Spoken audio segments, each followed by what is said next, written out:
Nous sommes le jeudi 1er mai 2025 et vous écoutez le 7e épisode de la 10e saison du podcast Faut pas pousser les ISO.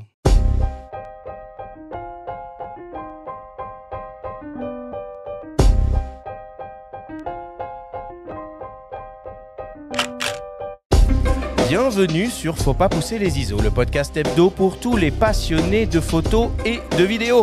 Je suis Arthur Azoulay, j'anime cette émission avec mon ami le journaliste Benjamin Favier. Cette semaine, on s'intéresse aux objectifs extrêmement lumineux, les fameux bokeh master, f2, f1.8, f1.4, f1.2, voire même f0.95. On vous explique tout sur l'intérêt et l'usage de ces ultra grandes ouvertures avec le photographe Jérôme Meunier et Sylvain Pérez de la boutique Panajou, photo ciné du cirque. Cette émission vous est présentée cette semaine par Panajou, la maison de la photographie.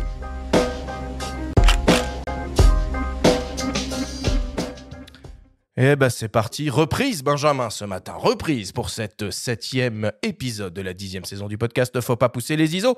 Comment vas-tu aujourd'hui ? Salut Arthur, bah écoute ça va bien, ça commence à me manquer figure-toi. Bah oui, quand on se voit pas pendant 15 jours, c'est terrible, hein, c'est terrible. Ce rythme hebdo est intense, mais ma foi stimulant. Ouais. Et puis c'est cool, aujourd'hui on a du monde dans le studio, c'est finalement assez rare quand on reçoit en même temps deux invités, Jérôme et Sylvain. Merci à tous les deux d'avoir accepté notre invitation pour parler ultra wide aperture. Merci de l'invitation, c'est cool. Merci aussi. Je vais vous présenter à nos auditeurs. Alors Jérôme, tu es directeur de design, hein, c'est ça, tu me l'as bien précisé tout à l'heure, dans une agence digitale et un grand passionné de photographie que l'on peut suivre sur les réseaux sous le pseudo Gros Minet. C'est bien ça. Spécialiste de la photo de rue, tu ne quittes jamais ton appareil photo pour, et je te cite, révéler la beauté des choses, même anodines, le sublime du quotidien, aux personnes qui ne prennent pas le temps de regarder le monde qui les entoure. Tu travailles avec du matériel Leica et Sigma, deux marques avec qui tu noues une relation privilégiée. C'est bien ça. On est bon, parfait. C'est quoi un directeur du design ? Pourquoi pas un directeur artistique ? Alors, c'est au-dessus du directeur artistique. C'est entre le directeur de création et le directeur artistique. Si vous voulez comprendre, vous regardez 99 francs. Ouais. Voilà, ça date un peu. Non, c'est plus sur la partie bourré de clichés, mais qui est très drôle. sur la partie digitale, en fait. Ouais, d'accord. C'est un nouveau métier qui rentre en jeu. Ok. Et pour t'accompagner, on a le plaisir de recevoir pour la première fois à ces micros Sylvain Pérez, le manager de la boutique Panajou Photo Ciné du Cirque, qui est située à Paris, donc, à une adresse historique, le 9 boulevard des Filles du Calvaire, dans le 3e arrondissement. Ça fait quoi maintenant ? Ça fait 1 an, 2 ans que vous avez repris cette institution qui était cirque ? C'est ça, décembre 2023, donc un peu plus d'1 an, effectivement. Et tout se passe très bien. Bon, bah, tant mieux. Allez, on attaque notre émission comme d'habitude avec le Flash Actu.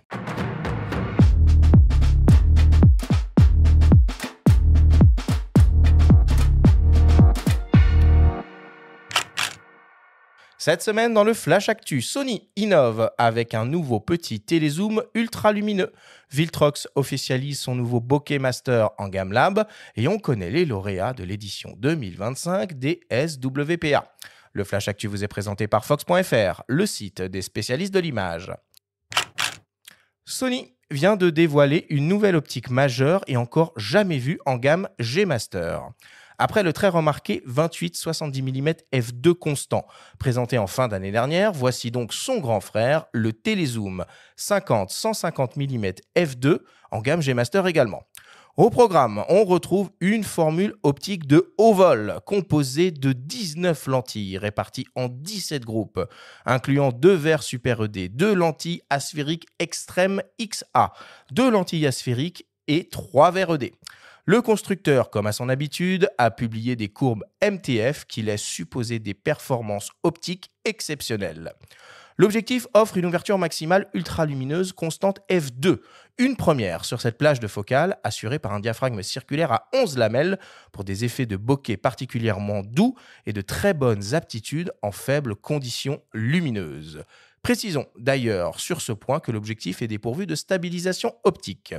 Niveau autofocus, on retrouve une quadruple motorisation linéaire XD avec des distances minimales de mise au point de 40 cm au 50 mm et 74 cm au 150 mm, avec donc un rapport de grossissement maximal de 0,2 fois.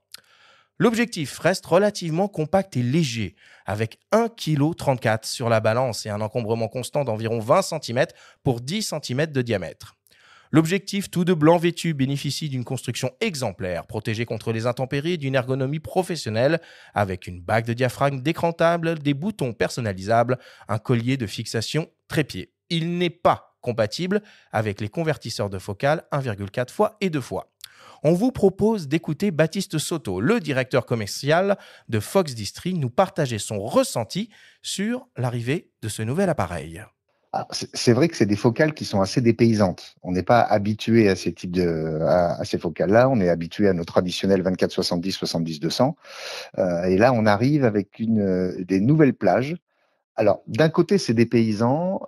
C'est des produits qui sont aussi un petit peu chers et volumineux. Mais d'un autre côté, sur certains usages, ça ouvre des perspectives un petit peu nouvelles. Par exemple, c'est la première fois qu'on se retrouve avec une optique à ouverture exceptionnelle qui couvre les 3 focales du portrait, donc qui va au 50, au 85, au 135. Donc sur certains usages, ça peut vraiment être top.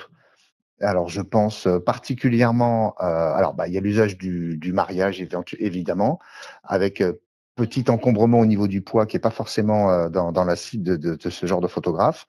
Mais ça peut être top pour de la mode, pour du studio, pour du sport indoor. Ça, c'est vraiment quelque chose d'un peu exceptionnel, notamment mode studio, c'est parfait parce qu'on est très belle ouverture, on est sur du portrait. Pour le spectacle, là, c'est topissime.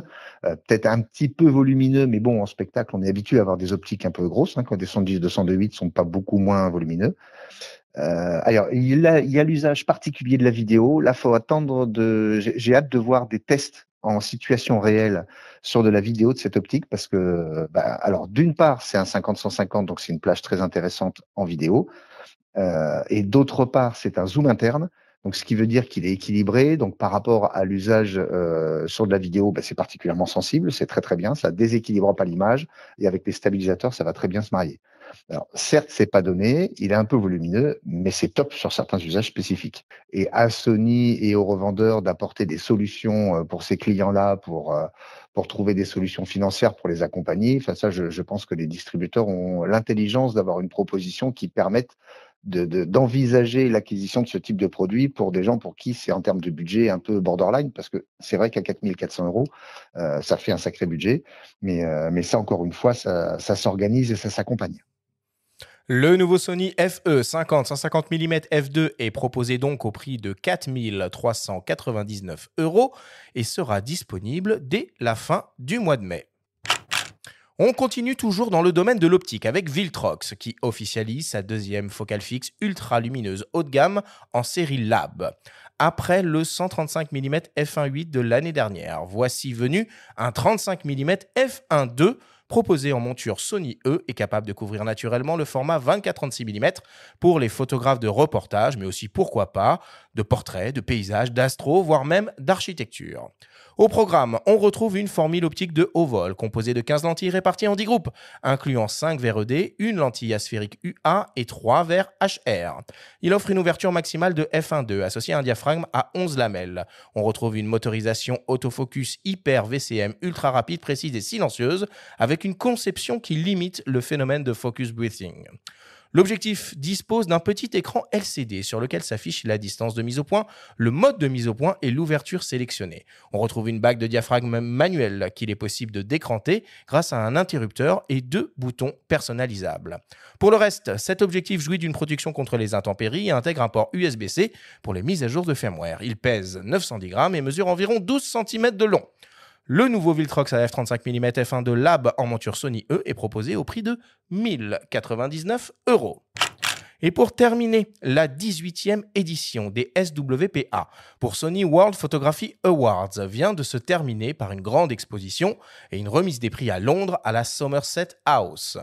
après la photographe française Juliette Pavie, qui a reçu la distinction de photographe de l'année dernière, c'est le photographe britannique Z. Nelson qui remporte cette édition 2025 avec sa série The Anthropocène Illusion, un travail au long cours sur plusieurs continents qui vise à interroger la rupture entre humain et nature. Pas de lauréat français cette année dans les différentes catégories professionnelles de la compétition, mais le photographe français Olivier Unia remporte l'Open Photographer of the Year avec une photo d'action d'un spectacle équestre marocain. À noter que cette année, la compétition a également mis à l'honneur la photographe américaine de l'agence Magnon, Suzanne Messeilas, pour l'ensemble de sa carrière.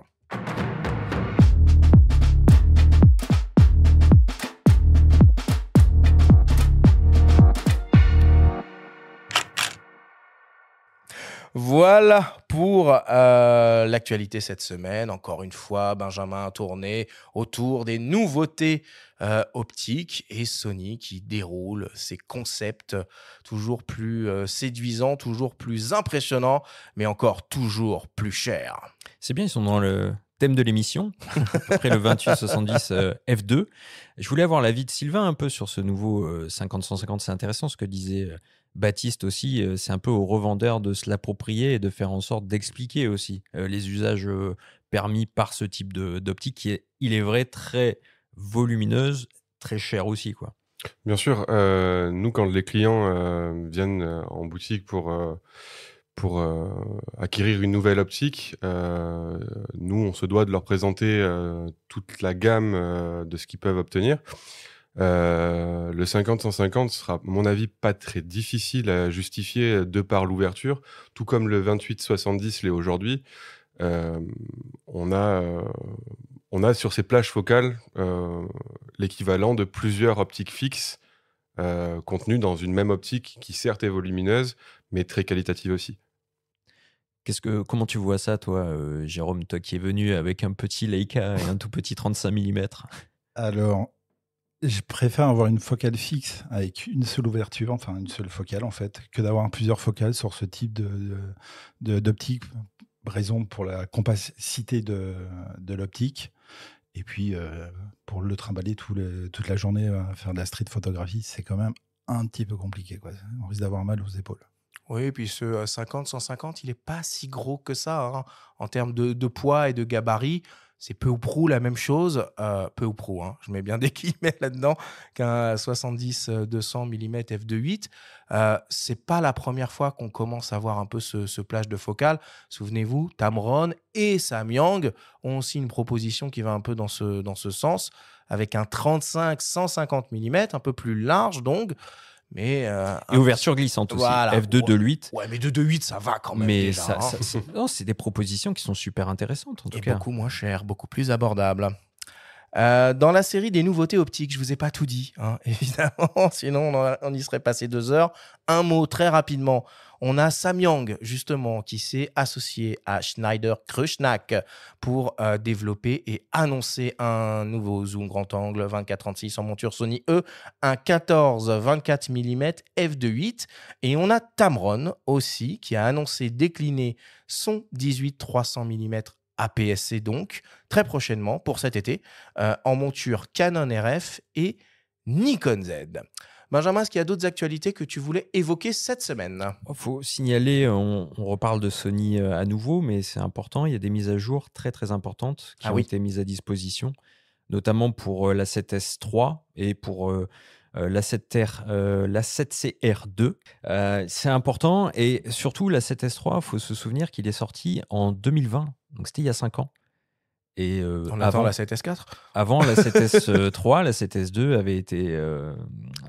avait été sortie aussi en 2015, donc 5 ans, 2025. Peut-être que la 7S4 va sortir cette année. On n'a pas d'infos, mais on peut l'imaginer. En tout cas, bravo à Sony de continuer à fournir des mises à jour gratuites denses comme celle-ci. C'est très bien. Bon.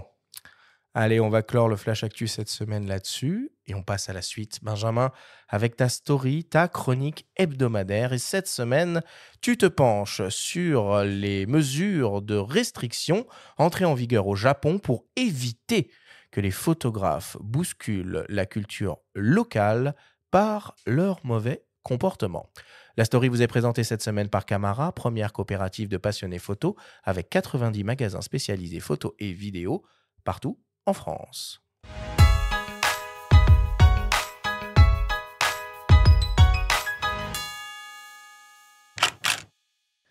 Voyager au Japon, patrie de Canon, Fujifilm, Nikon, Panasonic, Pentax, Sigma, Sony ou encore Tamron, s'apparente à une sorte de pèlerinage pour tous les passionnés de photographie.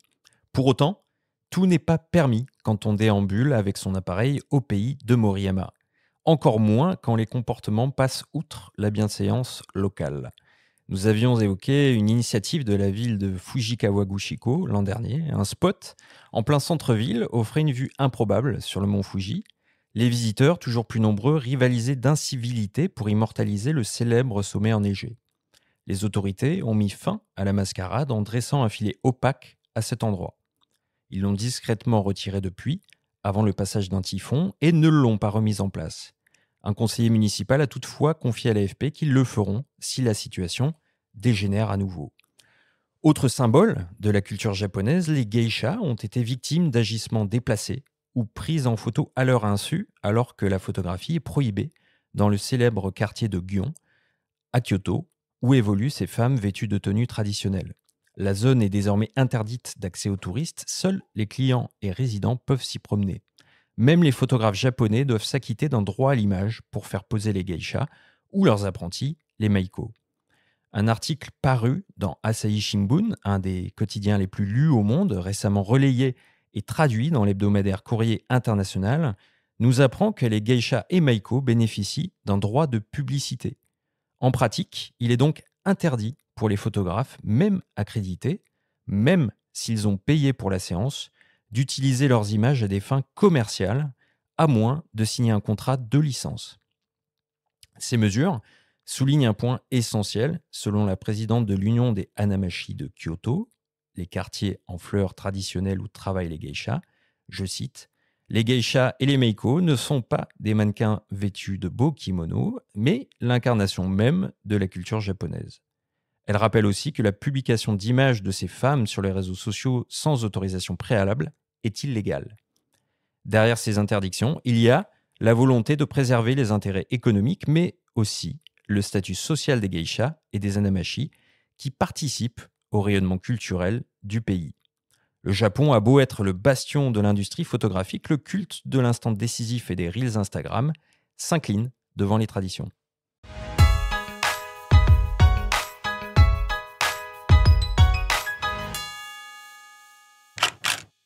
Bon, j'imagine, Jérôme, qu'en tant qu'adepte de la street photo, tu dois être sensible à ces sujets-là et à la notion du droit à l'image et du consentement, finalement. Bien sûr, je trouve ça très bien ce qu'ils font pour respecter la personne, en fait. Et de plus en plus, même dans Paris, il y a beaucoup de photographes qui n'ont pas de respect pour les gens et qui prennent des photos un peu violemment, style Bruce Gillen, hein, où ils viennent avec des flashs et ça claque ils se font courser par les gens et tout ça. Donc, il faut un minimum de bienveillance pour faire de la photo de rue. Si la personne ne veut pas, on la prend pas, on supprime la photo. Si on la prend, on va la voir, on va discuter un petit peu avec elle. Et puis ça crée des liens, en fait. Et je pense que c'est plus le côté humain qui est respecté que de voler une photo sans demander. Ah bah clairement, là, on est sur le comportement qui a été déploré, notamment la vue du mont Fuji. En fait, c'était en face d'un parking d'un célèbre magasin, Lawson, qui sont très connus au Japon. Et en fait, ce qui se passait, c'est que la plupart des photographes ne faisaient plus attention, même à la propreté. Il y avait beaucoup de saleté dans la rue. Ils traversaient sans regarder, donc ça interrompait la circulation. Là, on parle uniquement de comportement. Et ce que tu dis, c'est vrai, par rapport à Bruce Gilden, qui a été un temps une photographie un peu hypercute de rue comme ça, avec le boîtier très frontal, voire au flash, 28 mm comme ça. Ça se fait de moins en moins, et puis il faut faire attention à ce qui nous entoure et pas uniquement chasser l'instant décisif, quoi. Ça, je suis tout à fait d'accord. Et Jérôme, toi, vis-à-vis du droit à l'image, comment tu fonctionnes? Est-ce que tu prends d'abord la photographie et si tu estimes, en la regardant, qu'il y a potentiellement quelque chose à faire, tu vas voir la personne pour lui proposer quelque chose? ou tu fais la démarche inverse, c'est-à-dire que tu vas d'abord voir la personne pour lui demander si tu peux avoir l'autorisation de la photographier? Comment ça se passe? Ça dépend de la situation, en fait. Ouais. Si la posture ou le moment est cool, il faut le shooter vite. Et après, Bah oui. potentiellement aller voir la personne pour parler avec elle. Soit la personne est partie et du coup, on se retrouve avec la photo et puis on la diffuse. Comme je les vends pas, les portraits ou les personnes qu'on reconnaît, donc pour le moment, j'ai pas Il n'y a pas trop de problème problème, quoi. Ouais. de droit à l'image, mais peut-être qu'un jour ça viendra. Mais je pense que comme la rue appartient à tout le monde, est-ce qu'il y a vraiment le droit à l'image dans la rue? C'est une question. Voilà. Ça dépend beaucoup du sujet photographié, en fait. Oui, du moment que ça respecte la personne et que ça ne vient pas la desservir dans son apparence, dans son physique et tout ça, je pense qu'il n'y a pas de souci. Il faut être dans la bienveillance totale et ça se passe bien, quoi. Toi, Sylvain, tu trouves le temps de faire un peu de photos ou même quand tu es boulevard Beaumarchais, de tester un peu de matos? Là, c'est un beau territoire de street photo aussi. Bien sûr, moi je suis un grand consommateur d'appareils photo. Je suis le client de Premier client de Panajou Cirque Photo. pas loin, ouais. Non, bien sûr, oui, je fais énormément de photos, que ce soit de la street photo, de l'architecture, du portrait. Je travaille en Hasselblad, moi, pour le coup, en moyen format. Pas très discret, hein, pour le coup. Ça va, les X2D sont pas si gros, mais en X2D, ouais, d'accord. je suis en X2D avec un ok. 38 mm et je pratique beaucoup de photos de rue avec le moyen format, justement. Et de mon côté, pour la partie photo de rue, je fais souvent des photos effectivement à la volée. Et si jamais je vois qu'une photo me plaît, je cours vers la personne pour lui demander si j'ai l'autorisation ou pas. Même si je sais qu'aujourd'hui, techniquement dans la loi, on est censé pouvoir prendre une photo dans la rue si on s'en sert pas à des titres professionnels. Et Ou sans nuire à l'image de la personne, comme on l'a dit précédemment. Ouais. Voilà, il faut pas que ça la desserve. Par exemple, si une dame est en train de tromper son mari avec quelqu'un, que je prends la photo, qu'on la publie, en la publiant, ça la dessert, effectivement, je suis légalement responsable de cette situation. C'est la séquence d'ouverture de ce film que j'invite tous les amateurs de photos à regarder, Paparazzi, avec Vincent Lindon et Patrick Timsit, et une photo volée qui fait perdre à quelqu'un lambda, un dommage collatéral qui perd son travail. Ok, merci Benjamin pour cette story cette semaine. Je vous propose qu'on fasse une petite pause, une petite respiration avant d'attaquer notre grande discussion autour de ces objectifs à ultra grande ouverture. On revient dans quelques secondes après une courte publicité. Chez Sigma, la photographie nous tient à cœur. Entreprise familiale et marque de premier plan dans le monde de la photographie, nous sommes reconnus pour la qualité de nos objectifs et de nos boîtiers intégralement fabriqués dans notre usine d'Aizu au Japon. Depuis 1961, nous proposons des produits innovants et ultra qualitatifs exclusivement liés à la photographie et à la vidéo. Nous pensons que tout moment choisi pour être photographié ou filmé est un moment spécial qui revêt une signification unique. Faire partie de ces moments, y apporter le meilleur de nous-mêmes est la mission la plus épanouissante que nous puissions imaginer. Découvrez nos produits et leur philosophie sur sigma-photo.fr. Alors, aujourd'hui, on va s'intéresser aux objectifs à très grande ouverture, les fameux bokeh masters qui font tant rêver les photographes et les vidéastes. Nous sommes toujours avec le photographe Jérôme Meunier et Sylvain Pérez de Panajou. Quand on pense à des bokeh masters, on pense à des ouvertures maximales extrêmes bien au-delà du f2.8, f2, f1.8, f1.4, f1.2, voire même f0.95. Ces ouvertures de rêve sont souvent exclusivement réservées à des objectifs d'exception, des focales fixes ultra haut de gamme chez les constructeurs, mais on commence aussi à en voir arriver sur des zooms. Si on remonte sur les 2 dernières années, on peut par exemple lister les nouveaux objectifs suivants. La série de focales fixes L f1.4 de chez Canon, les VCM avec les 20, 24, 35 et 50 mm, le Canon RF 135 mm f1.8, toujours en série L, taillé pour le portrait. Chez Nikon, on a le Nikkor Z 35 mm f1.2 en série S, ou encore le Plena 135 mm f1.8, ou encore même un 85 mm f1.2. Chez Sony, On a vu arriver la seconde génération du 85 mm 1.4 G Master. On a l'ultra lumineuse 50 mm f1.2 DGDN Art chez Sigma et même les super grands angles 14 et 15 mm f1.4 en série Art également chez Sigma. On peut évoquer le 35 mm f1.2 Lab qu'on vous a présenté dans le Flash Actu et même du coup le 135 f1.8 Lab, tous deux chez Viltrox. Et au niveau des zooms, ça bouge aussi. Le 50-150 f2 G Master de chez Sony, présenté dans le Flash Actu. Le 28-70 mm f2 G Master chez Sony également. Et l'incroyable Sigma 28-45 mm f1.8 constant des GDN Art. Alors en guise d'ouverture et sans mauvais jeu de mots de cette discussion, on vous propose d'écouter le témoignage du photographe Ghislain Simard, grand spécialiste de la photo de macro et adepte des ultra grandes ouvertures.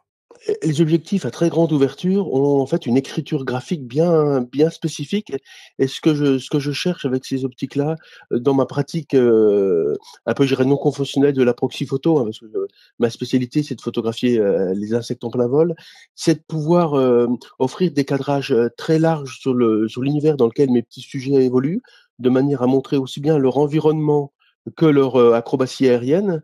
Mais pour, cadrer large, souvent on a besoin d'estomper les arrière-plans. Donc les grandes ouvertures permettent, effectivement de le faire sans problème, mais également de magnifier le rendu global de l'image et de proposer des images, souvent inédites, mais particulièrement graphiques et souvent avec un petit caractère poétique, qui me plaît beaucoup. En fait, il faut pas regarder l'ouverture toute seule. En fait, c'est la combinaison de l'ouverture maximale de l'objectif et de sa focale qui va créer le rendu.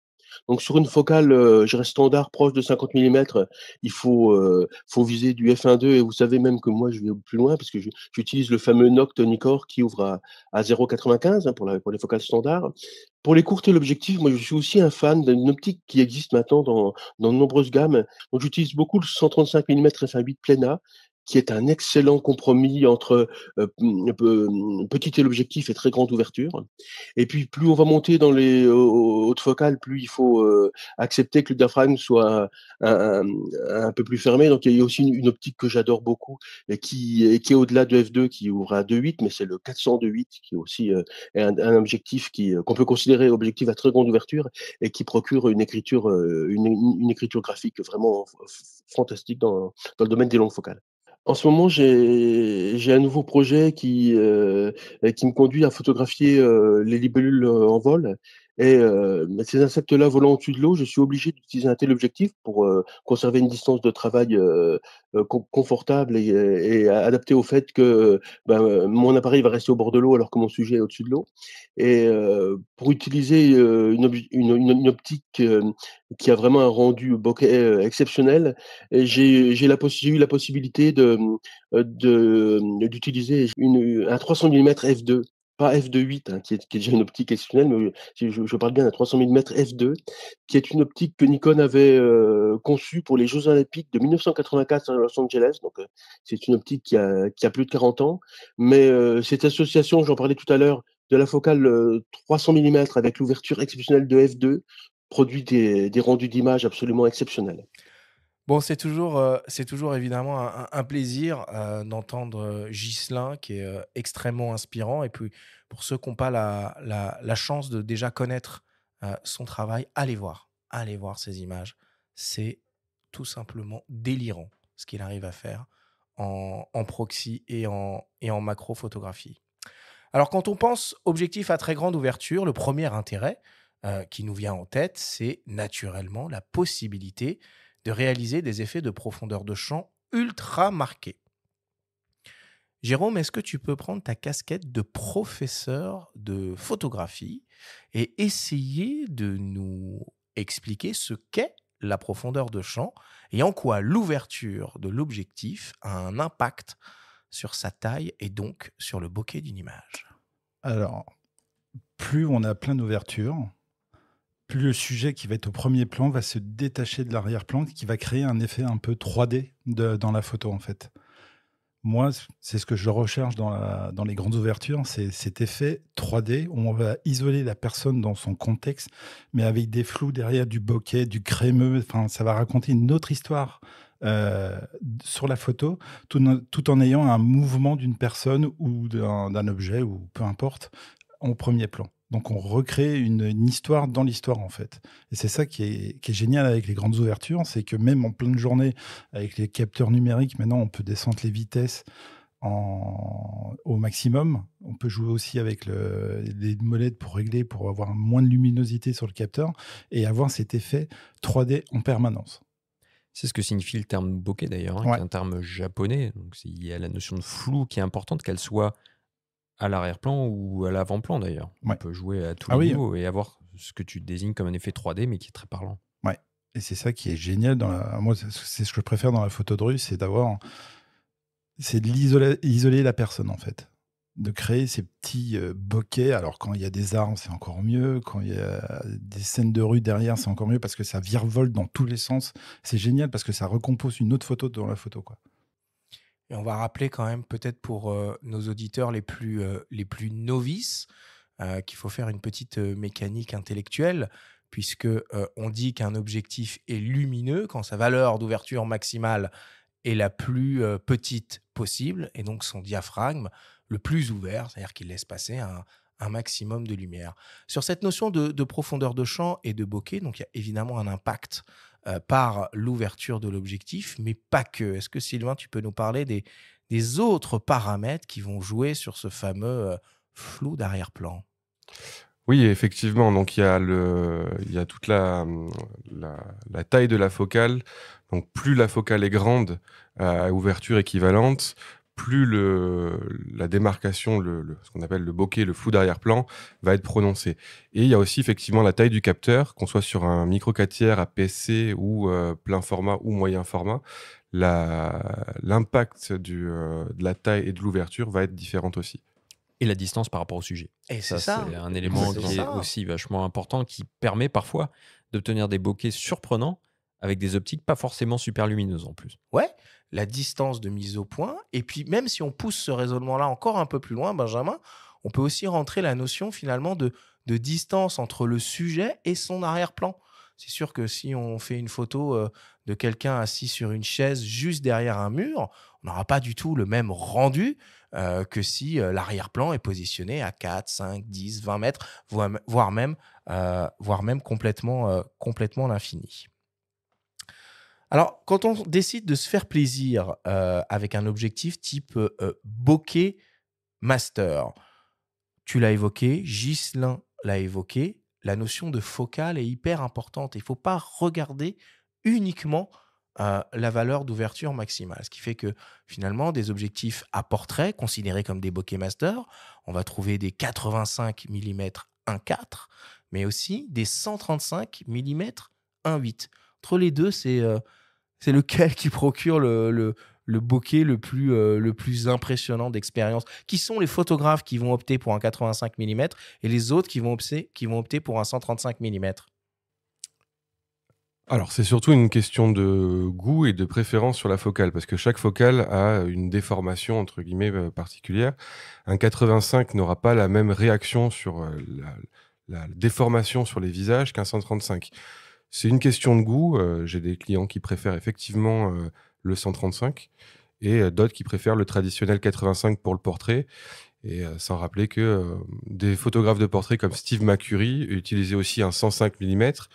Donc c'est F2.5, d'il y a 40 ans, comme disait Ghislain. Un truc macro? C'était un truc Non, macro? pas du tout. Non. Ok. C'est une optique magnifique AIS, donc les gammes Nikkor argentiques, et qui s'inscrit un petit peu dans le même signature, on peut dire, que ce que décrivait Ghislain avec son 300 mm f2, qui est remarquable, et c'est un 105 mm f2.5, notamment le portrait de la jeune fille afghane célèbre, pris par McCurry, l'a été avec cette optique-là. Comment tu les utilises, toi, Jérôme, les ultra grandes ouvertures dans ton approche? Qu'est-ce que tu cherches? Est-ce que tu peux rentrer un peu plus dans le détail de finalement ce que tu cherches avec ces paramètres-là, hormis ce fameux effet 3D? Rentre plus dans le détail. En fait, c'est de créer des images un peu surprenantes avec une esthétique qui va se différencier des autres photos de rue qui ouvrent à F20, à F16. Donc, tout est net à tous les plans. Donc, c'est plus sur le global de la photo qui va créer une ambiance. Moi, c'est plus dans tous les petits éléments qui vont se rajouter et qui vont créer cette différence à la photo, en fait. Est-ce que ça veut dire que tu photographies tout le temps à pleine ouverture ? Je suis tout le temps à pleine ouverture. Oui, j'adore ça, en fait. C'est rare quand j'utilise la F8, sauf quand je fais de l'argentique, parce que là, c'est d'autres problématiques de lumière qui viennent sur la péloche. Mais avec le numérique, c'est rare quand je descends à F2.8. Et c'était venu comme ça ou c'est juste tu t'es dit, tiens, je vais me démarquer de cette manière J'ai toujours aimé, en fait. Même avec le premier Nikon que j'avais, le F2, avec un 50 dessus, il était tout le temps à pleine ouverture, en fait. Et j'adore.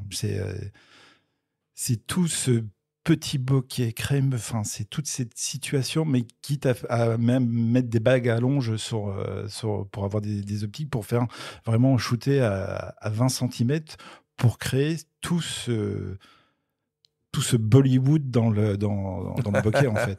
Et là, c'est très marrant parce que tu viens d'utiliser l'adjectif crémeux et on peut rivaliser d'adjectifs aussi pour décrire le bokeh souvent. Il y a même tourbillon. Il y a le tourbillon, il y a TT Artisan qui propose un bokeh savonneux. Oui. 100 mm f2.8, c'est marrant à quel point. Moi, j'aime bien crémeux. Ouais. Moi, j'ai pas mal de clients jeunes en ce moment qui viennent me voir en me demandant des bokehs tournants, comme pouvaient le proposer les optiques soviétiques Helios. Ouais. Je pense que ça revient, ces optiques qui avaient tendance à avoir des déformations à l'époque, qui étaient considérées comme, entre guillemets, pas bonnes, aujourd'hui sont plutôt réputées. Oui, l'homographie fournissait tout un kit avec plein de diaphragmes différents qu'on pouvait insérer dans l'optique et obtenir des effets de bokeh avec des étoiles. Alors, Jérôme, tu nous as parlé de ta sensibilité finalement à ce flou d'arrière-plan, mais quand on travaille justement avec ces ultra grandes ouvertures, il y a aussi les notions de transition du flou vers le net, donc avant le plan de mise au point, et du net vers le flou après le plan de mise au point. Est-ce que tu composes aussi avec ces transitions, et est-ce que tu essayes de les sculpter, de les apprivoiser ? Alors, surtout pour le portrait, je pense que c'est très intéressant de fixer son point de focus, par exemple sur une rétine. Et après, avec les grandes ouvertures, typiquement le 0,95 Noctilux de chez Leica, ça va créer une transition tout en douceur sur le reste du visage. Donc, il va avoir une espèce de... C'est smooth. En fait, c'est pas saccadé, c'est tout en douceur, en fait, le crémeux. Et du coup, ça permet de composer autre chose. Pareil avec l'optique Sigma, le 1.2 Art en 35 mm. Même s'il n'est pas fait pour faire du portrait, c'est quand même cool parce que ça crée un truc un peu différent du 50 ou du 90 ou du 85. Et ça permet de composer différemment, en fait. Mais tu n'as jamais de mauvaise surprise en termes de mise au point quand tu bosses à 0,95 au Leica ? Si. Si, tout le temps même. En fait, parce que là, on vend du rêve entre guillemets, c'est-à-dire tu vois les bokehs crémeux, tout ça, et mise au point manuel à 0,95, c'est quoi ? Alors, c'est sportif. Il m'a fallu beaucoup de temps pour le prendre en main, en fait. Donc c'est très compliqué. On fait beaucoup de photos floues. On n'est jamais content, mais quand on a la photo, c'est génial. C'est ça, en fait. Mais même avec le Sigma 1.2, il n'est pas supra-net. Enfin, il n'est pas piqué de fou, comme toutes les optiques modernes à l'heure actuelle. Et c'est ça qui est intéressant, c'est qu'elle est un peu, pas molle, mais un peu moins piquée. Oui, mais le charme du bokeh, c'est justement ça qui est intéressant. Oui, tout l'intérêt est là. Ouais. Et rappelons quand même qu'une photo pas forcément nette n'est pas forcément ratée. Ça, je suis tout à fait d'accord. Il vaut mieux en faire une belle qui n'est pas nette que plein qui sont nettes et qui ne servent pas à grand-chose, en fait. Et du coup, quand on ouvre à pleine ouverture, donc, on est un peu moins piqué, on est un peu plus mou dans la photo, mais ça crée un univers qui est un peu différent, en fait. Parce que même si le visage il n'est pas tout à fait net, même si si la photo dans sa composition globale est belle, ça fait une belle photo, en fait. Alors pour compléter un peu ton explication, on va écouter le témoignage d'un photographe qu'on connaît bien, Faut pas pousser les ISO, un photographe de plateau qui s'appelle Christophe Brachet, ambassadeur Sony, et qui nous parle de son usage, lui, de ces ultra grandes ouvertures sur les plateaux de cinéma. Alors moi, ce qui est assez intéressant dans mon métier, c'est que finalement, je vais mettre en valeur les acteurs avant tout et le décor, on va dire, dans un second plan. Et ce qui va me permettre, avec ces grandes ouvertures, que le décor, on va y attacher un tout petit peu moins d'importance, même s'il a une importance capitale dans l'image, mais on va s'intéresser avant tout à l'émotion de l'acteur que je vais photographier. Donc le fait d'avoir des très bonnes ouvertures, moi, ce qui va m'aider dans mon travail, en tout cas, c'est de détacher l'acteur dans ma profondeur de champ sur l'endroit où je vais être. Au début de ma carrière, j'étais donc sur des téléobjectifs parce que j'avais besoin de polyvalence. Et au fur et à mesure des années, en fait, j'ai voulu aussi amener à mes photos une touche où les acteurs se détachaient encore plus. Et donc forcément, j'étais un petit peu battu parce qu'à l'époque, on faisait pas les téléobjectifs qu'on commence à faire effectivement maintenant avec de très bonnes ouvertures. Et donc, je suis passé que sur de la focale fixe. Et maintenant, mon sac photo, je n'ai que des focales fixes. Moi, toutes mes focales donc sont entre 1,2 pour ce 50 mm, 1,4 avec le 35, le 50, le 85, j'ai Master Mark II, et un 8 avec le 135 que j'utilise beaucoup, le 14 aussi que j'aime beaucoup, ouverture 1.8. Et donc voilà, donc c'est vrai que je les utilise quasiment toutes à chaque fois à pleine ouverture. Là où en plus les chefs opérateurs au cinéma ont tendance à utiliser ces pleines ouvertures.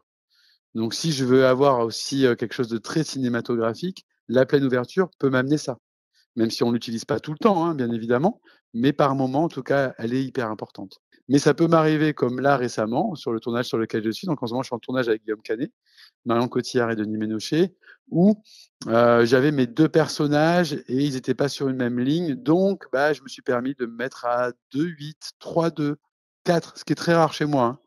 Mais j'avais aussi un besoin, par exemple, sur une photo un peu particulière de Denis Ménochet, où il y avait un aigle qui était très beau derrière lui dans le décor, de pouvoir faire ressortir l'aigle derrière. Donc c'est là où, de temps en temps, exceptionnellement, je me permets de jouer aussi sur ce décor en arrière-plan et de le faire un tout petit peu plus apparaître, et donc de jouer sur mes ouvertures.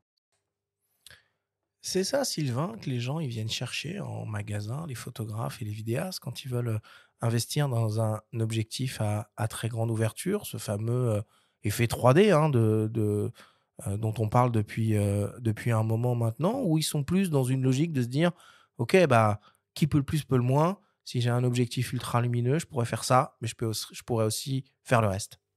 Oui, donc les clients qui viennent dans notre boutique, la plupart du temps, c'est pour des besoins de polyvalence.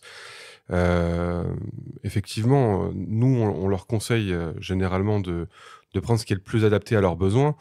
Mais aujourd'hui, effectivement, une ouverture, un 50 mm qui est ouvert à 1.8 va avoir... c'est une optique qui est déjà assez lumineuse pour la plupart des besoins. Mais la plupart du temps, ils cherchent d'avoir un peu plus pour au cas où. Effectivement, si ça manque un peu de lumière, même si aujourd'hui les hybrides rattrapent énormément la montée en ISO qu'il ne pouvait pas y avoir à l'époque, c'est toujours agréable d'avoir une belle optique, il faut un beau bokeh. Mais je leur conseille souvent de ne pas rester dans le piège de la très grande ouverture. Et effectivement, comme Christophe le disait, des fois, ne pas se priver de l'arrière-plan, ça peut être une bonne chose aussi, parce qu'il peut y avoir des belles choses en arrière-plan et ça peut permettre effectivement d'avoir un travail de scénographie qui est plus important que ce travail d'isolement du sujet. C'est deux travails qui sont différents, mais qui effectivement ont leur carte à jouer, quoi. Et tout dépend peut-être de l'intention qu'on a derrière aussi quand on fait une image à visée informative. Ça me rappelle Thalassa qui, dès le début, s'était emparé des 5D à l'époque et filmait tout à grande ouverture. Et du coup, les spectateurs comprenaient plus ce qu'ils voyaient parce qu'il y avait de superbe flou, mais il n'y avait plus d'informations. Donc là, ce qu'il dit avec le sujet en arrière-plan qui l'oblige à fermer un petit peu à F4 pour garder l'élément un petit peu discernable, on va distinguer quand même la photo informative de la photo purement créative, artistique, quoi. Voilà. Donc c'est bien, qui peut le plus, peut le moins, mais peut-être qu'il faut avoir ça en tête. Si on fait tout à grande ouverture, peut-être parfois on va être déçu de plus voir sur l'image ce qu'on se figurait au moment de la prendre, quoi. Tout à fait. Puis il y a des compromis quand même à faire sur ce type d'objectifs, les fameux bokeh master, là, les 1.4, les 1.2. C'est des objectifs qui sont généralement plus lourds, plus encombrants, incommensurément plus chers aussi. Puis on peut se poser, Tiens, la question des performances autofocus, qu'est-ce que ça donne par exemple en vidéo, un bokeh master moderne à f1.2 en termes de suivi AF, ça tourne ou pas? Ah oui, hein, aujourd'hui, vous prenez un A7R5 avec un 51.2, on a un autofocus qui est tout à fait bon, surtout avec l'IA maintenant qu'on retrouve dans les boîtiers. Il y a beaucoup de lumière qui passe. Effectivement, comme c'est des optiques plus lourdes, on sent qu'effectivement, au niveau de la mise au point, ça peut des fois être un peu plus dur à faire pour l'optique, mais ça reste tout à fait performant aujourd'hui. Moi, j'ai pas ressenti trop de problèmes à ce niveau-là. Effectivement, sur des anciennes optiques, il y a des compromis. Je prends les 0,95 qui souffraient d'aberrations chromatiques surtout, de par la taille du verre et de par la conception. Mais aujourd'hui, en termes d'autofocus, j'ai pas vu, moi, j'ai pas vu énormément de contraintes par rapport à ça, si ce n'est le poids, qui est une véritable contrainte.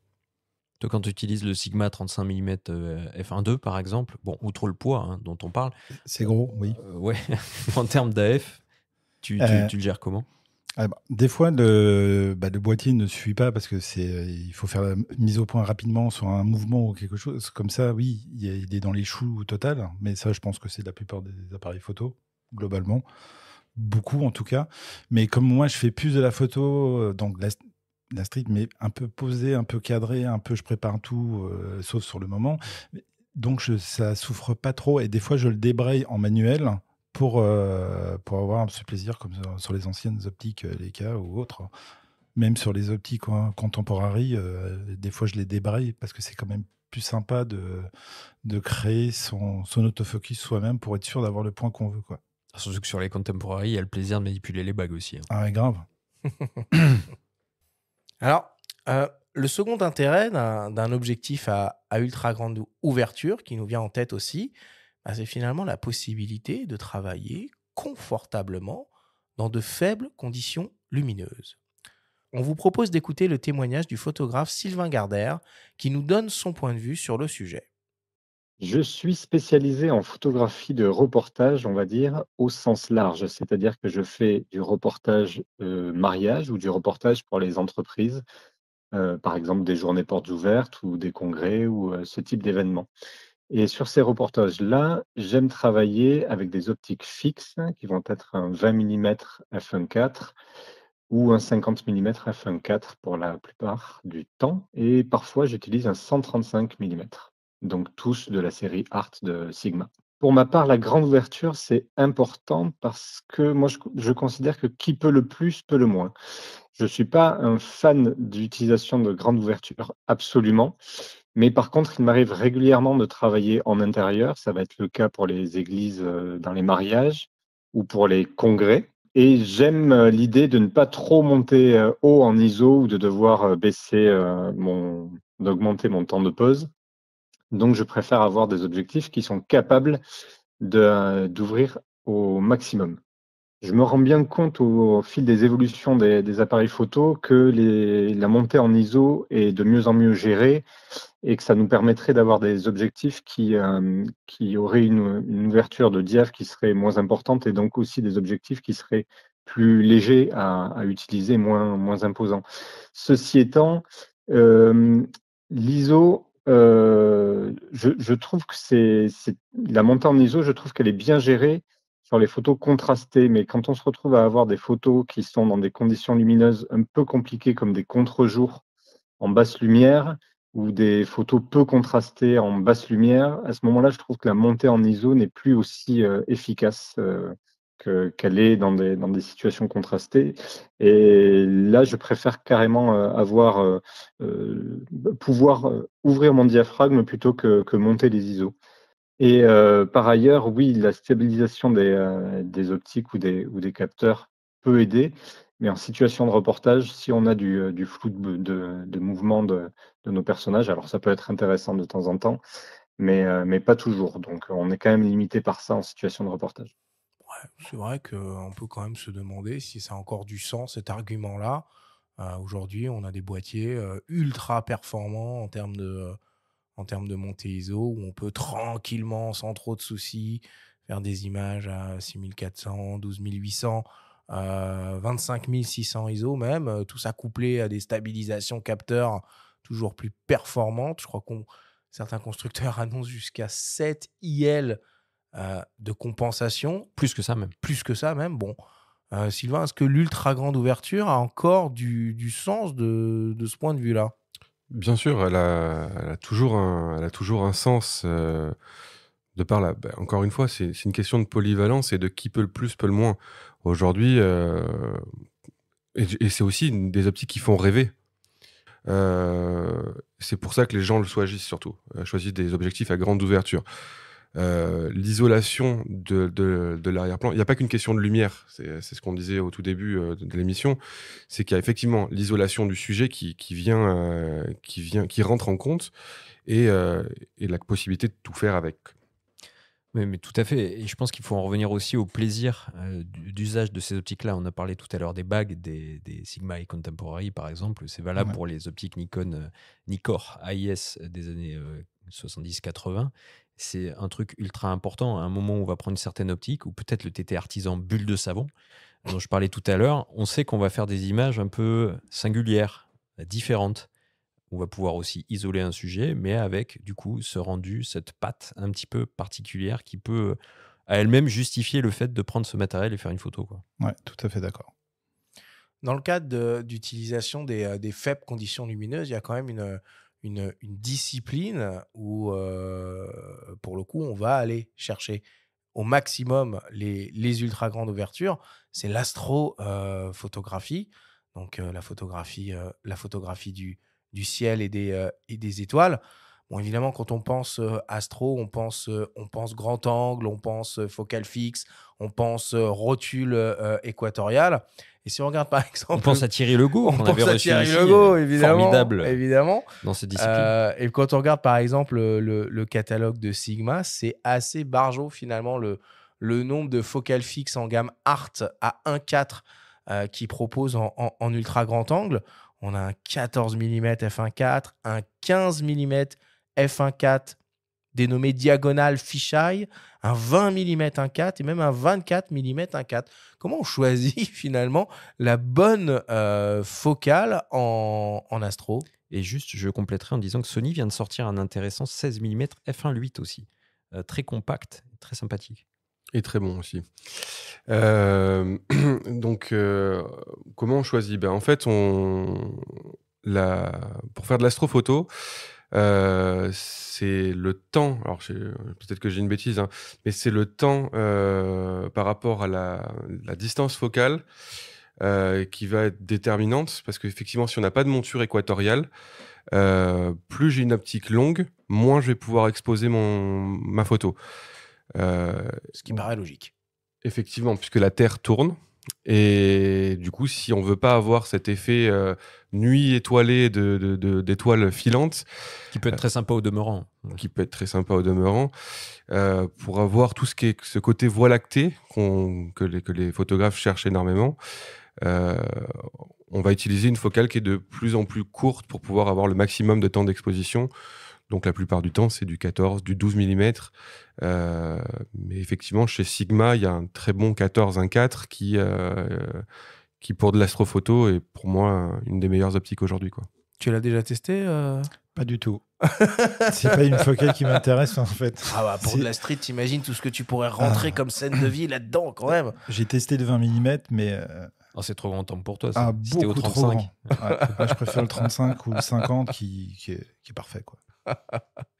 Et pour réussir à voir dans le noir, c'est une façon de parler évidemment, hein, est-ce qu'il existe des objectifs qui ouvrent encore plus que f1.2? Oui. Il y a le Noctilux de chez Leica.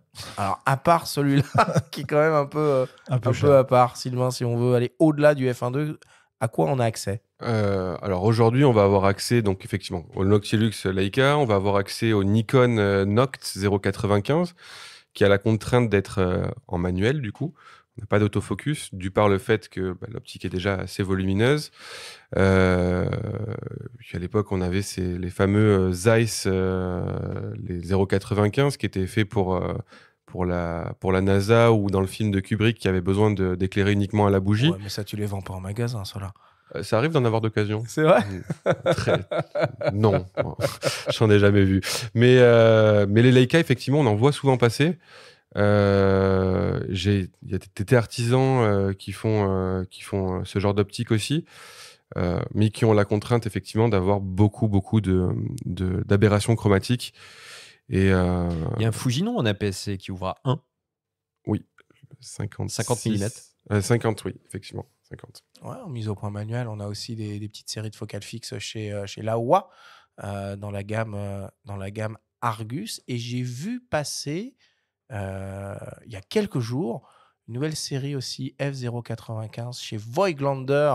Ça va te parler, Jérôme, pour la monture M de chez Leica. Bon. Les focales fixes, c'est bokeh master. C'est souvent des objectifs très chers, voire totalement inabordables pour la majorité des photographes et des vidéastes. Si on prend l'exemple, Sylvain, d'un 50 mm, qu'est-ce qui s'offre à nous en termes de focales fixes à grande ouverture et de prix sur le marché? Alors, on va du classique 50 mm 1.8 qui coûte dans les 200, voire chez Nikon un peu plus, à des 50 0.95 inabordables chez Nikon. Donc, il y a toute une gamme, 50 mm qui va avoir donc le 0.95. On va avoir le 50 f1 de chez Fuji. On va avoir le 51.2 qui a plus de 3 000 €, le 51.4 dans les 2 500 €, il me semble, quelque chose comme ça. Et on a toute une gamme comme ça. Mais effectivement, comme tout à l'heure, on parlait aussi des grandes ouvertures.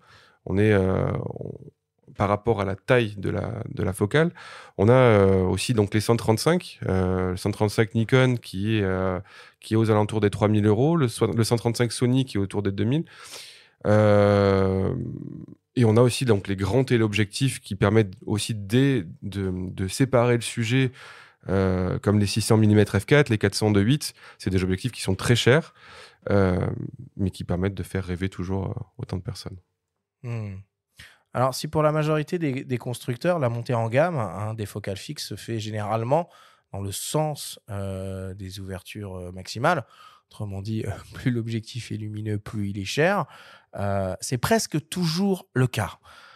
Nikon, pour ne pas le citer, a une approche un petit peu différente, puisque sa gamme S professionnelle, en termes de focale fixe, propose généralement une ouverture de 1.8 maximale, qui est finalement plus chère que la récente série standard de focale fixe qui ouvre à 1.4.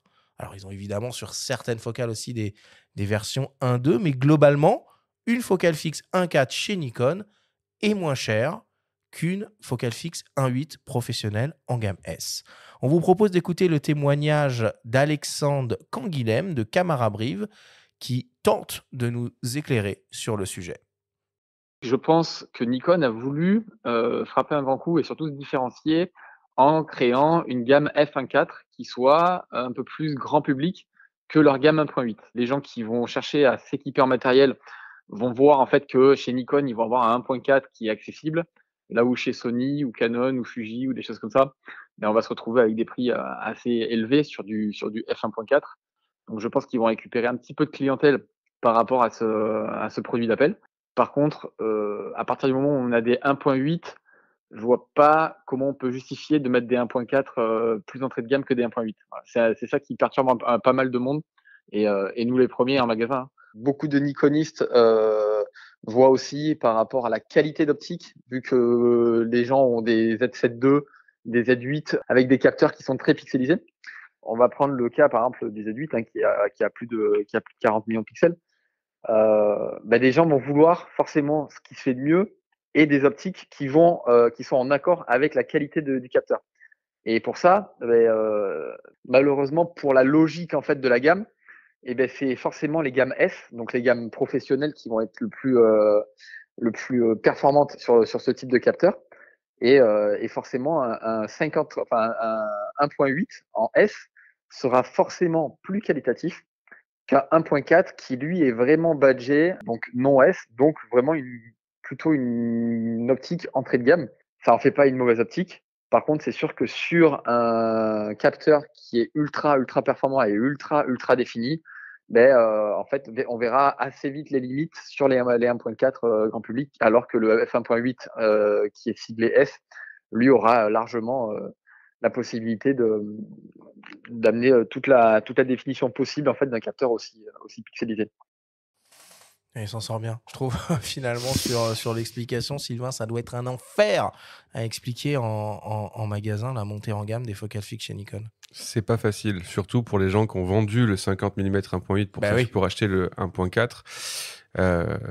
Beaucoup reviennent pour reprendre leur 1.8 parce que effectivement, c'est historiquement parlant, une optique 1.8 était moins bonne qu'une optique 1.4. Mais aujourd'hui, Nikon a un peu changé ce concept-là.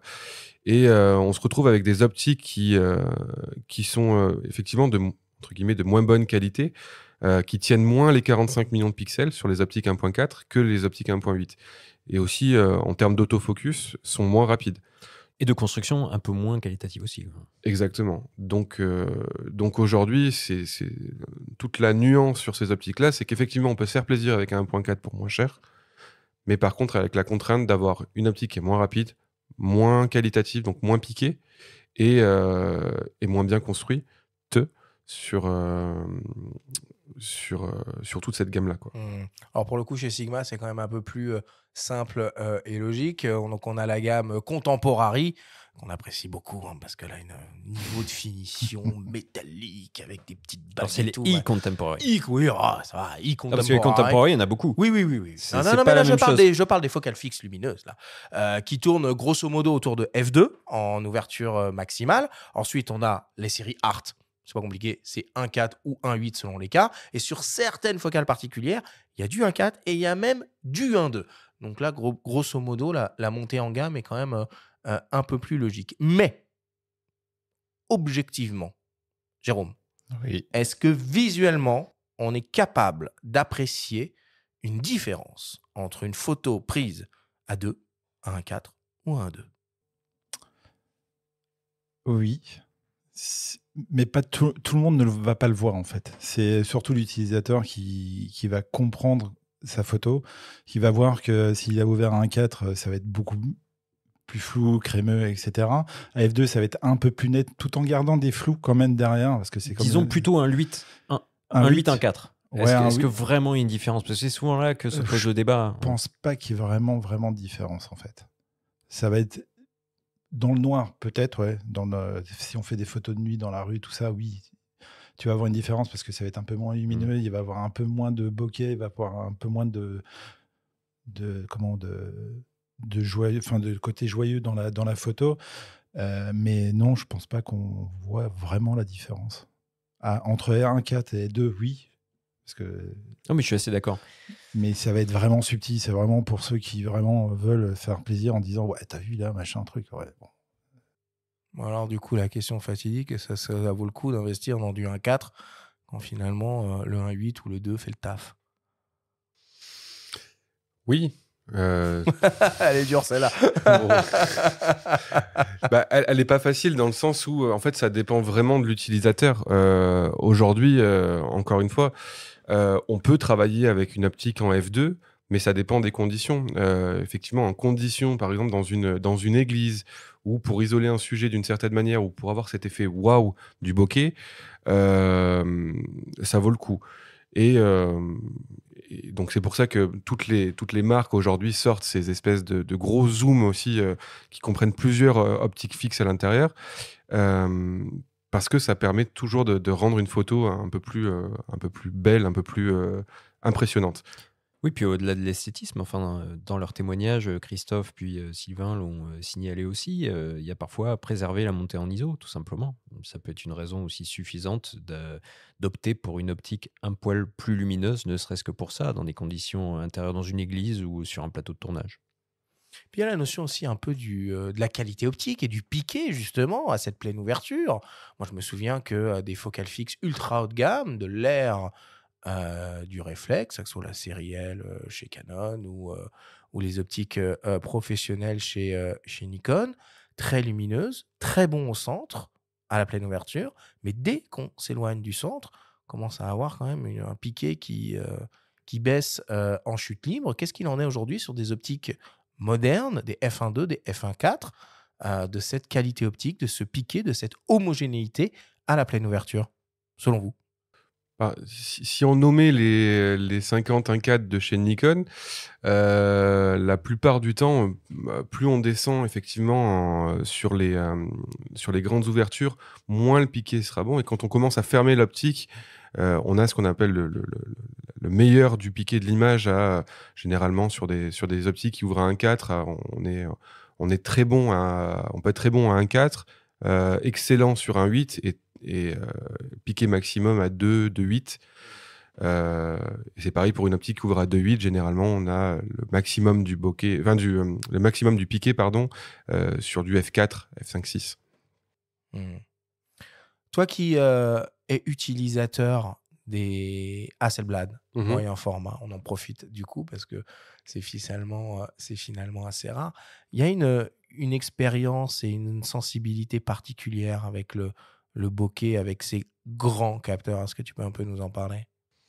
Oui, alors moi ce que j'aime beaucoup, c'est qu'effectivement, il y a cette notion de déformation. Pour avoir l'équivalent, on va dire, d'un 28 mm, un 28 mm de base va avoir tendance à déformer un peu l'image. Là, par exemple, moi je photographie beaucoup avec un 38. Le 38 va ne pas avoir de déformation. Il va avoir la déformation d'un 38. Mais effectivement, je vais avoir l'angle de vue quelque chose qui serait aux alentours de 28-30. Et donc, je garde ma déformation d'un 35 avec le flou d'arrière-plan, on va dire, d'un 35 classique, mais qui va être élargi à une vision d'un 30-28. Il y a un côté un peu waouh qu'on ne retrouve pas sur du plein format ou sur de la PSC qui, moi, me touche énormément et qui me permet de faire des photos comme je les aime. Après, on n'est pas obligé d'avoir effectivement un Hasselblad ou un Leica pour faire de belles photos. Non, et d'ailleurs, on n'a pas parlé des petits capteurs, ou du moins très peu, mais le bokeh n'est pas l'apanage du plein format. On peut en avoir en micro 4 tiers, on peut en avoir en APS-C, a fortiori avec les gammes JFX de Fuji, parce que là, on parle de la Hasselblad, mais pour avoir essayé le 55 mm 1.7 chez Fuji sur du JFX 100 S2, l'effet bokeh est plutôt sympathique aussi et peut-être plus abordable. Donc, mais c'est bien de rappeler qu'on peut se faire plaisir. Chez OM System, il y a des optiques qui ouvrent à 1.2. Il y a même un 12-40 qui ouvre à 2.8, mais avec une mise au point minimale sur toute la plage focale de 20 cm qui permet d'obtenir des bokehs plutôt convaincants. Donc n'allez pas croire que c'est uniquement le plein format qui va vous permettre d'émerveiller par le bokeh. Surtout pas. En fait, ce qui compte au final, c'est la photo, peu importe le matériel qui est derrière, en fait. Pour terminer, un petit mot quand même sur ces nouveaux zooms ultra lumineux, dont alors f2 constant ou f1.8 constant même chez Sigma. La promesse, c'est un peu de se dire, OK, avec un zoom, je vais pouvoir remplacer une série de focales fixes haut de gamme. Alors, je me suis amusé à faire un petit calcul. Finalement, ce 50-150 mm f2 G Master là, qui vient d'être annoncé à 4 400 €, ça fait complètement délirer ce prix-là. Mais si on compare finalement avec la somme du prix que coûterait un 50 mm 1.4, un 85 mm 1.4 et un 135 mm 1.8, évidemment, on n'est pas tout à fait sur les mêmes ouvertures, mais on est plus cher avec les focales fixes, parce qu'on arriverait à 5 300 €. Et j'ai fait le même petit calcul avec le 28-45 mm f1.8 de chez Sigma, qui est peut-être probablement le zoom ultra grande ouverture le plus impressionnant qui ait jamais été fait. Ça vaut 1 500 €. Et si on rapporte au prix d'un 24 f2, d'un 35 f2 et d'un 50 f2 en gamme Contemporary, Benjamin, on obtient quand même c'est important. quasiment 500 €, d'écart. Ils trouvent leur public, Sylvain, ces nouveaux zooms là à ultra grande ouverture? Oui, alors effectivement, aujourd'hui, on est quand même dans une recherche de compacité. Donc, beaucoup de gens viennent nous voir pour avoir l'appareil photo le plus compact et le plus performant qui puisse exister, le meilleur rapport entre les deux. Mais ils retrouvent quand même leur clientèle. C'est des zooms qui vont généralement servir à des photographes de mariage, des photographes de mode, des photographes de shooting, des gens qui effectivement ont besoin d'une polyvalence à toute épreuve, quitte à effectivement avoir des optiques un peu plus lourdes que ce que la plupart des gens cherchent aujourd'hui. Tu serais tenté, Jérôme, par un truc comme ça un jour? Non. Non. C'était franc. Eh ben, on va conclure là-dessus. Merci Sylvain, merci Jérôme.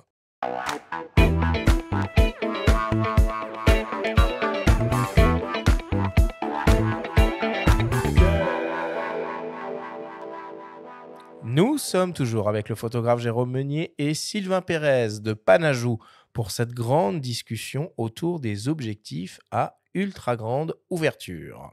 C'est le moment du débrief qui vous est présenté par Miss Numérique, le partenaire numéro 1 des créateurs d'images. Jérôme, Sylvain, si on devait essayer de résumer et de synthétiser tout ce que l'on s'est dit pendant cette émission. Première question pour toi, Sylvain. À partir de quelle ouverture maximale on pourrait considérer un objectif comme ultra lumineux? Sur des focales transstandards, à partir de 1.4. Oh, t'es dur. Oh, moi, j'aurais dit tout ce qui est au-dessus de 2.8, quoi. Franchement, un 8, un f2, c'est quand même déjà sacrément lumineux, ça. T'as dit ultra lumineux. Ouais. Bon. Si on dit lumineux, je suis assez d'accord. D'accord. Lumineux, Toi, effectivement, de 8, c'est très lumineux. C'est voilà, lumineux. c'est lumineux. Ultra, je suis assez Pas d'accord. sûr non plus. Hein. On va en dessous d'un 8. 2, c'est bien déjà. Hein. 2, c'est bien, oui, Ouais. c'est lumineux. C'est lumineux, mais c'est pas ultra. lumineux. Ouais, non. C'était peut-être ça le titre de l'émission qu'il aurait fallu choisir, lumineux ou ultra lumineux. Jérôme, quel est l'impact de l'ouverture sur la profondeur de champ et le bokeh? Et enfin, quels sont les autres paramètres à prendre en compte dans cette réflexion? Alors, plus on est à pleine ouverture, plus on va avoir cet effet 3D, plus il va y avoir un bokeh derrière. Après, en fonction de la montée en ISO aussi, qui fait, on va ouvrir plus, on va mettre un peu de grain supplémentaire capteur qui peut apporter un côté intéressant aussi à la photo. Et après, c'est la focale qu'on va choisir. Si on prend un 50, ben, on va être avoir un peu plus de bokeh derrière. Un 35, on va avoir un peu moins. Et puis on descend, moins il y aura de bokeh en fait. Et plus on monte, plus il y aura de bokeh. Et la distance par rapport au sujet qui est important. Aussi. Et la taille du capteur, qui joue un rôle, évidemment. Et la distance entre le sujet et son arrière-plan, j'insiste un peu sur celle-là, parce que on peut, avec alors la position... Plus exactement, le caméra... type d'arrière-plan aussi qui va jouer. Comme tu l'as dit, à juste titre, c'est vrai qu'un mur crépi n'aura pas le même effet de bokeh que des lampadaires en pleine nuit. C'est sûr, du feuillage, par exemple, c'est magique. Ouais, feuillage, des brins d'herbe, un champ de blé... Jérôme, accroche-toi. Comment est-ce que l'on pourrait qualifier et décrire le bokeh d'un objectif à sa pleine ouverture? Est-ce qu'il existe des signatures visuelles précises dans le bokeh avec certains objectifs? Oui. Quasiment tous sont un peu différents. Globalement, il y a le Cat Ice chez Leica, qui est le King of Bokeh aussi, qui est un peu différent.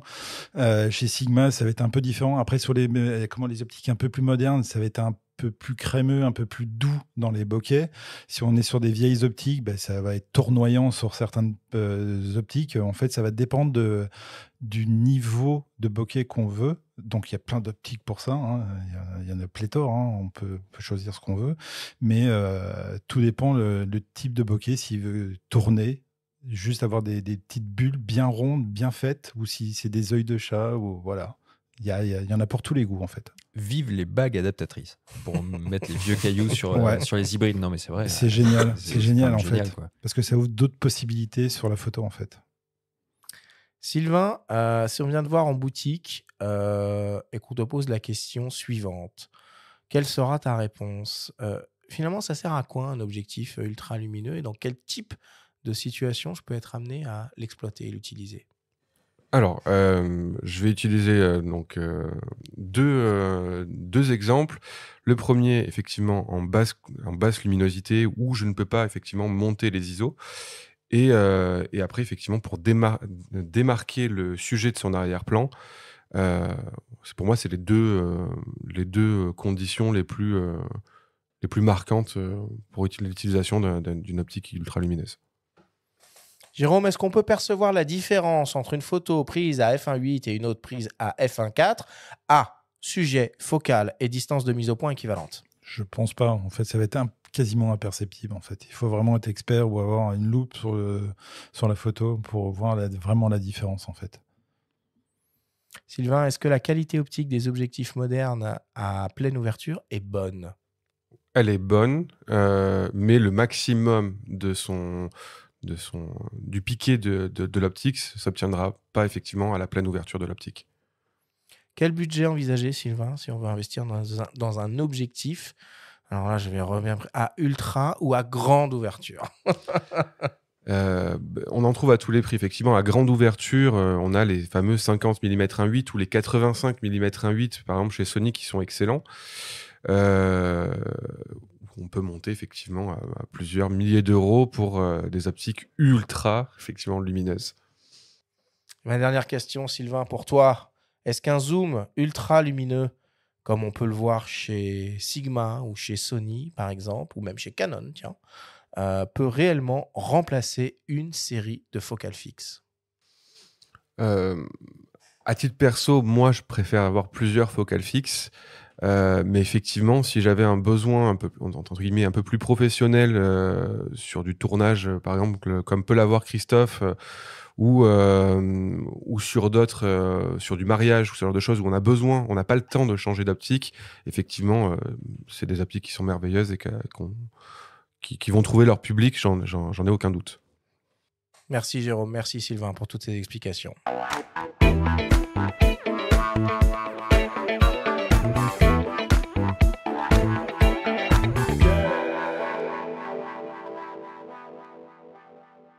On termine notre émission avec le traditionnel quiz.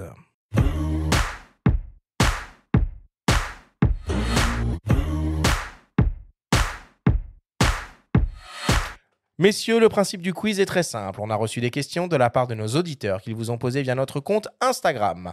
On en a sélectionné quelques-unes et vous allez avoir seulement 30 secondes et pas une de plus pour tenter d'y répondre le plus clairement possible. Avez-vous bien compris la consigne? Oui. Eh bien, c'est parfait, tous en cœur. Oh les cœurs! Et on commence avec une question pour toi, Sylvain, qui nous vient d'un dénommé Didier. Quelle recommandation pour obtenir ce fameux bokeh tourbillonnant sur un portrait? Alors, le meilleur moyen, c'est effectivement d'apprendre une optique ultralumineuse, se mettre à pleine ouverture, de s'éloigner un peu, d'éloigner le sujet de son arrière-plan, de mettre du feuillage derrière et prendre la photo à pleine ouverture, quoi. Il n'y a pas des objectifs qui sont particulièrement réputés pour la rotation de leur bokeh? Helios 44M, ça serait parfait. Combien ça vaut, ça, un truc comme ça? Ça existe, on en trouve? Oui, entre 20 et 100 euros en brocante.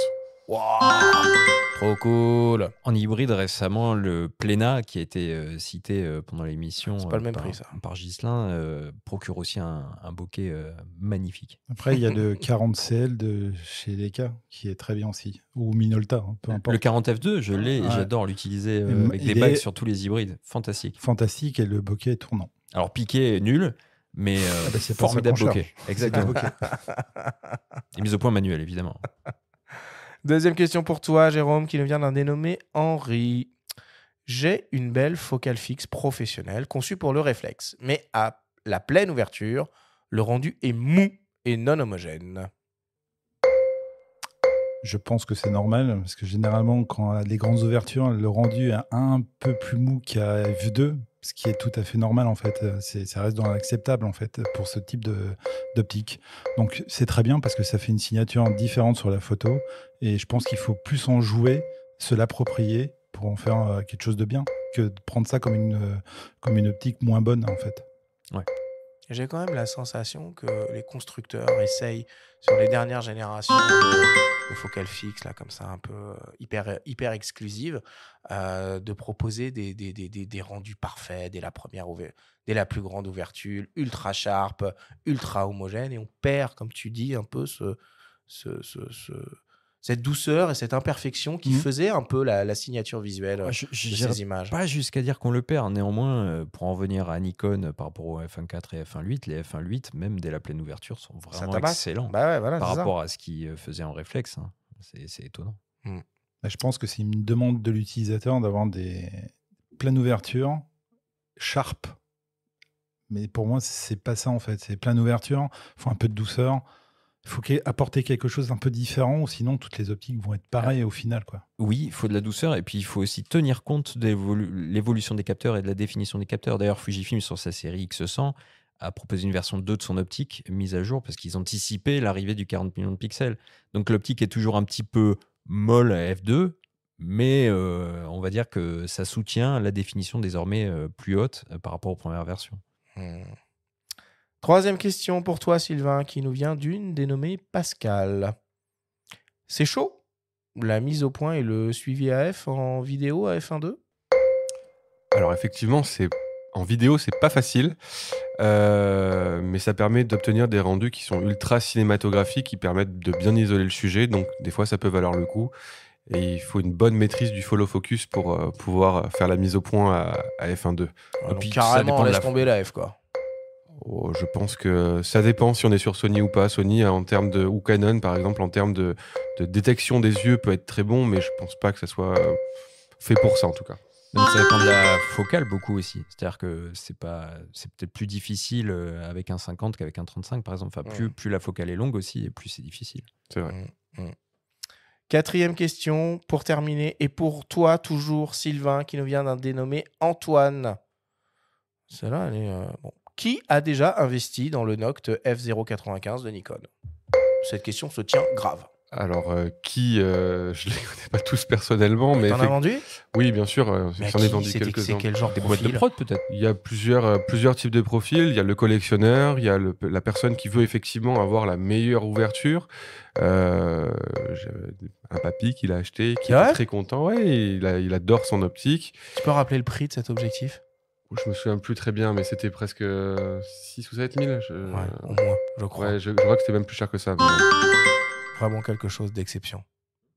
Bon, pour terminer, une question de mes soins, une question qui tue. À tous les deux et chacun votre tour. Et on commence avec toi, Jérôme. Jusqu'à la fin des temps, 85 mm 1.4 ou 135 mm 1.8 ? 85, 1.4. Argumente un minimum. 135, je trouve ça un peu long. Il faut quand même un peu de... En fait, comment expliquer ? Il faut pas que ce soit trop zoomé à l'intérieur. Il faut quand même un peu de... Il faut que ça respire un peu. Ouais, il faut que ça respire un peu. 135, c'est un tel objectif, quoi. Dans le 85, c'est bien. 85, 90, pour moi, c'est parfait pour du portrait ou de la rue, un peu shooté de loin. C'est assez agréable, en fait. Sylvain, tu t'y colles. Eh ben, moi, je vais dire l'inverse. Du coup, je préfère le 135 1.8. Je suis désolé. Non, je préfère le 135 1.8 parce que ça permet de faire. Pour moi, c'est quelque chose qui est très polyvalent. Ça permet aussi de détacher un peu plus le sujet. J'adore photographier au 135 1.8. J'ai eu beaucoup de Sony avant de travailler effectivement sur mon Hasselblad. Et j'adorais le 135 1.8 de chez Sony. C'est une optique qui est merveilleuse. Et ça permet aussi de faire un peu de photos de sport. Je l'ai beaucoup utilisé sur le jumping de Bordeaux, par exemple. Ok. Bon. Merci. On conclut le quiz là-dessus.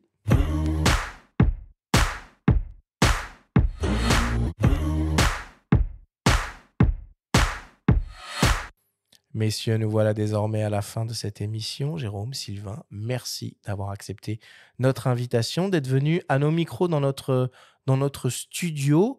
C'est le moment de partager vos actualités respectives, si vous en avez, avec nos auditeurs. Et je te donne la parole, Jérôme, pour commencer. Eh ben, pas d'actualité proprement dit, mais je me balade souvent dans la rue, donc si vous me croisez, venez me voir. On peut toujours discuter, ça me fait toujours plaisir de rencontrer des gens. Donc voilà. Et Gros Minet avec un Y. Hein, ouais, c'est bien ça. Sur Instagram. Sylvain, l'actualité de la boutique. Eh ben, tout va bien à la boutique. Vous pouvez nous retrouver effectivement, comme vous le disiez en début d'émission, au 9 boulevard des Filles du Calvaire. On est toujours la maison de la photographie et on aime recevoir nos clients, on aime partager nos expériences et offrir le café à tous nos clients. Donc tout le monde est le bienvenu. Super. Merci à tous une nouvelle fois. La semaine prochaine, on continue dans les techniques de prise de vue et on va parler de la pose longue. Nous avons le plaisir de recevoir pour l'occasion le photographe Christophe Audebert. Merci à tous de nous avoir écoutés. Prenez soin de vous et on se retrouve la semaine prochaine.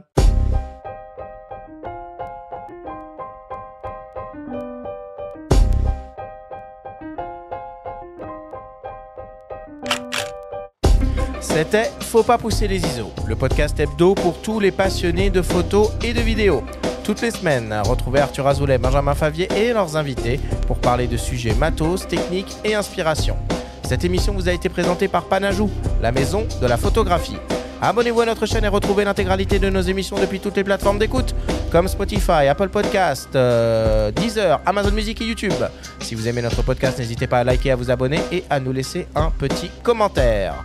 Rendez-vous jeudi prochain pour un nouvel épisode. D'ici la fête de la photo. Et n'oubliez pas, faut pas pousser les ISO.